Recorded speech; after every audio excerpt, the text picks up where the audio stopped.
ஒரு கோயில் உருவாகிறதுக்கும் ஒரு கதை இருக்குங்க. அப்படி இந்த கோயிலோட கதையை கேட்டதுக்கப்புறம், இதை உங்களுக்கு கண்டிப்பாக ஷேர் பண்ணணும் அப்படின்றதுக்காகவே இந்த வீடியோ எடுத்திருக்கேன். இந்த கோயில் அரக்கோணத்துல இருக்கு. இந்த கோயிலோட பேரு முத்துமாரியம்மன் கோயில் அப்படின்னு சொல்லுவாங்க. இந்த கோயிலோட கதையை தெரிஞ்சுக்கிறதுக்கு முன்னாடி, ஃபஸ்ட்டு இந்த கோயில்ல என்னென்ன இருக்கு, என்னென்ன சாமிகள்லாம் வச்சிருக்காங்க அப்படின்றத நம்ம ஃபஸ்ட்டு தெரிஞ்சுக்கலாம். இந்த வீடியோ ஸ்கிப் பண்ணாம பாருங்க. இந்த கோயிலோட வரலாறை நான் கண்டிப்பா சொல்றேன்.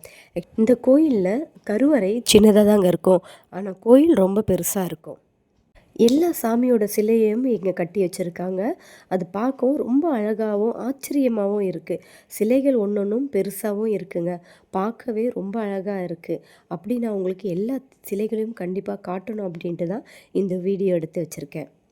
புட்லூரில் இருக்கிற அம்மன் சிலை மாதிரியே இங்கேயும் ஒரு சிலை இருக்குங்க.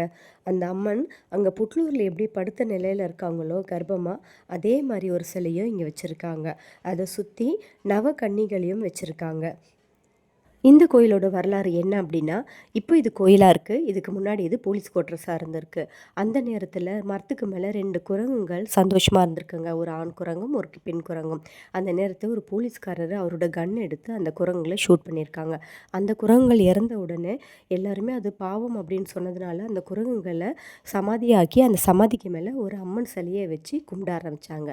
இது கடைசியில் எல்லாருக்குமே ஒரு சக்தி வாய்ந்த தெய்வமாக விளங்க ஆரம்பிச்சிடுச்சு. யார் என்ன வேண்டுதல் சொன்னாலும் அந்த தெய்வம் வந்து நிறைவேற்றினதுனால இந்த கோயிலை சக்தி வாய்ந்த சாமியாக பார்க்க ஆரம்பிச்சிட்டாங்க. பாய்.